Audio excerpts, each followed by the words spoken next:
14-letna Živa po pouku rada sede za računalnik in preveri, kaj je novega na družabnih omrežjih. Tako ohranja stike tudi s tistimi prijatelji, ki ne obiskujejo iste šole ali živijo daleč stran. Živa deli svoj profil le z ljudmi, ki jih pozna. Tisti, ki ni moj prijatelj, ne more brskati po mojem Facebook profilu, saj ne čisto vse. Ne more recimo videti vseh mojih slik ali pa vseh mojih objav.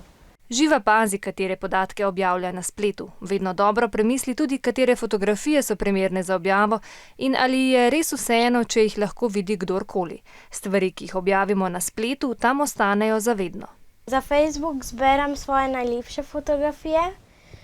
Če pa so gor na teh fotografijah moji prijatelji, oziroma so to fotografije, ki mojim prijateljem nekaj pomenijo, pa se prej posvetujem z njimi. Ali pa vprašam mami, a je primerno to sliko dati na Facebook. Na spletu se lahko vsak pretvarja, da je nekdo drug, zato Živa svoje geslo skrbno varuje. Previdna pa je tudi pri sprejemanju ponudb za prijateljstvo neznanih ljudi. Nezaželene stike raje zavrne. S tem prepreči spletno nadlegovanje, ki se rado preseli tudi v vsakdanje življenje.